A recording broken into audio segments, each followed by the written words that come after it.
Good morning children, welcome to the Shivaji Group of Institution online classes. Kids, I am your Hindi teacher. Today I am going to take Hindi literature class. बच्चों, पिछली कक्षा में मैंने आपको हिंदी में part 4 Delhi से पत्र पूरा करा दिया था।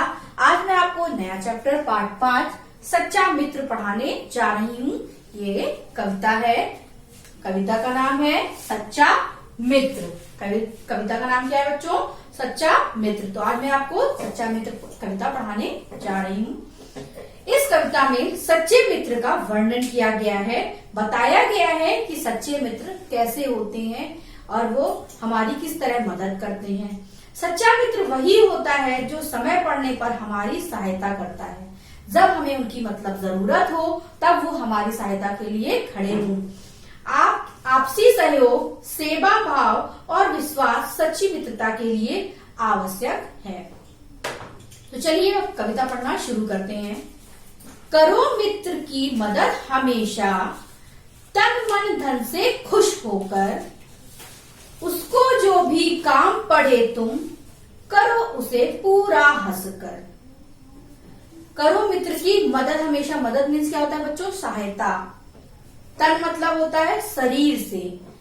मतलब इन 4 लाइनों में कवि बता रहा है कि जब भी हमारे मित्र को हमारी जरूरत हो, चाहे वो तन से, धन से या मन से, हमें उसकी मदद करनी चाहिए। वो भी कैसे? हंसकर। हमें हमेशा अपने मित्र की सहायता करनी चाहिए। जब उसे हमारी जरूरत हो तो हमें हंसकर उसके साथ सहयोग करना चाहिए। आगे आते हैं 4 लाइनों में।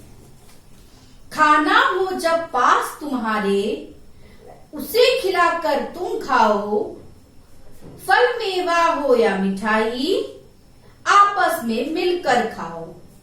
इन 4 लाइन में क्या बता रहा है कवि कि जब भी तुम्हारे पास मतलब क्या होता है बच्चों? नजदीक। और मेवा मतलब सुखाया हुआ फल, जो हम लोग बोलते हैं ना ड्राई फ्रूट्स जिसको बोलते हैं, कि बादाम, किशमिश, चिरौंजी, ये सब क्या होते हैं? इसको बोलते हैं मेवा। तो अगर आपके पास आप खाना है या कोई भी चीज है तो उसको क्या हमें पहले शेयर करना चाहिए। पहले हमें अपने मित्र को खिलाना चाहिए, फिर हमें खाना चाहिए। मतलब ये है कि अगर सच्चे मित्र हैं तो हमें क्या हर चीज को क्या करना चाहिए? शेयर करना चाहिए, मिल बांट कर खाना चाहिए। आगे आते हैं। बोझ उठाता हो जब साथी, तुम भी उसकी मदद करो, पड़ जाए बीमार अगर वह, सेवा उसकी सदा करो। इन 4 लाइन में बताते हैं कवि। पहले तो बच्चों, बोझ का मतलब क्या होता है? भार। बोझ मतलब क्या होता है? भार। सदा मतलब हमेशा, हरदम। तो जब भी अगर वो कोई काम कर रहा है, कोई बोझ उठा रहा है, तो हमें उसकी क्या करनी चाहिए? मदद करनी चाहिए, उसकी सहायता करनी चाहिए, उसके साथ काम में हाथ बटाना चाहिए। और अगर वो बाय द वे कभी बीमार पड़ जाए तो हमें उसकी क्या करनी चाहिए? सेवा भी करनी चाहिए, उसका हमें ख्याल रखना चाहिए। आखिरी 4 लाइनें हैं। साथी भी हर एक काम में हंसकर हाथ बटाएगा, काम पड़ेगा कभी तुम्हें तो पूरा कर दिखलाएगा। अगर आप सच्ची मित्रता क्या होती है? अगर आप हमेशा अपने मित्र की मदद करें तो कभी आपको भी जरूरत पड़ेगी तो वो आपके साथ हमेशा खड़ा होगा। आपकी भी वो कभी ना कभी आपको जरूरत पड़ने में आपकी सहायता करेगा। तो बच्चों, ये कविता आपको समझ में आई? एक बार मैं फिर से कविता पूरी रिपीट कर देती हूँ। करो मित्र की मदद हमेशा, तन मन धन से खुश होकर, उसको जो भी काम पड़े तुम, करो पूरा हंसकर। खाना हो जब पास तुम्हारे, उसे खिलाकर तुम खाओ, फल मेवा हो या मिठाई, आपस में मिलकर खाओ। बोझ उठाता हो जब साथी, तुम भी उसकी मदद करो, पड़ जाए बीमार अगर वह, सेवा उसकी सदा करो। साथी भी हर एक काम में हंसकर हाथ बटाएगा, काम पड़ेगा कभी तुम्हें तो पूरा कर दिखलाएगा। तो बच्चों, आपने आज कविता सच्ची मित्र पढ़ ली है। आगे आपको मैं कविता की अभ्यास कार्य कराने जा रही हूँ। तो सभी बच्चे अपनी पुस्तक में पेज नंबर 39 खोलेंगे। अभ्यास है 2, कविता की पंक्तियां पूरी करिए। अभ्यास 2 क्या है? कविता की पंक्तियां पूरी करो। अभ्यास 2 क्या है? कविता की पंक्तियां पूरी करो। इसमें पहली पंक्ति लिखी हुई है, बोझ उठाता हो जब साथी। पहली पंक्ति आपकी बुक में लिखी हुई है, देख रहे हैं, बोझ उठाता हो जब साथी। तो नेक्स्ट लाइन में ब्लैंक है, तो उसमें क्या लिखेंगे? तुम भी उसकी मदद करो। बोझ उठाता हो जब साथी,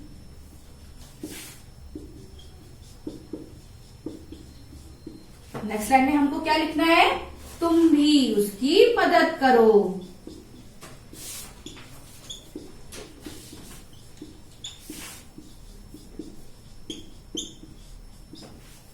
फिर थर्ड लाइन क्या है? पड़ जाए बीमार अगर वह, ये आपकी बुक में लिखा हुआ है।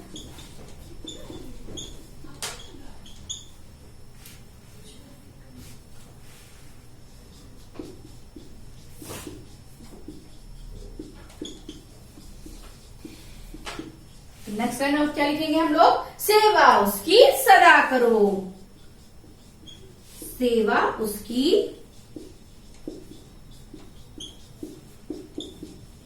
सदा करो।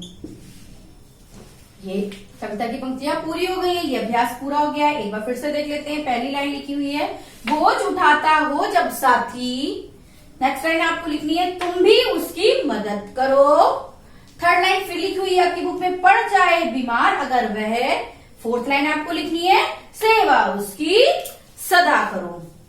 तो आपकी अभ्यास 2 पूरा हो गया है। अब आते हैं अभ्यास 3 पर। सही कथन के सामने सा तथा गलत कथन के आगे गा लिखिए। अभ्यास 3 क्या है?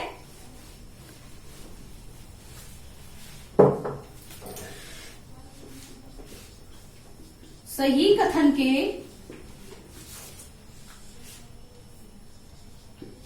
आगे सा तथा गलत कथन के आगे गा लिखिए।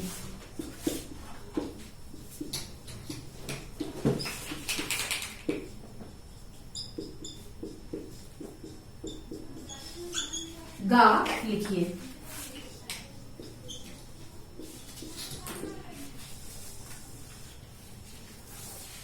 का है, हमें मित्र की मदद नहीं करनी चाहिए। ये कथन सही है या गलत? अभी मैंने आपको कविता पढ़ाई है, तो आप बताइए ये कथन सही है या गलत? ये कथन गलत है, तो हम क्या लिखेंगे का में? ग। गा वाले वाक्य में क्या लिखेंगे? गा, क्योंकि हमें मित्र की मदद हमेशा करनी चाहिए। ये कथन गलत है। अब आते हैं खा पर। खा है, फल मिठाई आदि को मित्र में बांटकर खाना चाहिए। ये कथन सही है या गलत? ये कथन सही है। हमें हमेशा कोई भी चीजों बांटकर खानी चाहिए। अब है गा, बीमार मित्रों को हमेशा के लिए छोड़ देना चाहिए। ये कथन सही है या गलत? ये कथन गलत है। हमें उसकी क्या करनी चाहिए? सेवा करनी चाहिए, उसे छोड़ना नहीं चाहिए। घा है, परेशान मित्र की हमेशा मदद करनी चाहिए। ये कथन सही है या गलत? ये कथन सही है। अगर हमारा मित्र कभी किसी परेशानी में है तो हमें उसकी हमेशा मदद करनी चाहिए। आखिरी है अंगा, तन मन और धन से मित्रों की सहायता करनी चाहिए। ये कथन क्या है? सही है। अगर हम सक्षम हैं तो हमें अपने मित्र की तन मन धन से सहायता करनी चाहिए। तो बच्चों, आज के लिए इतना ही। आगे का मैं आपको अगली कक्षा में कराऊंगी। धन्यवाद। आपका दिन शुभ हो।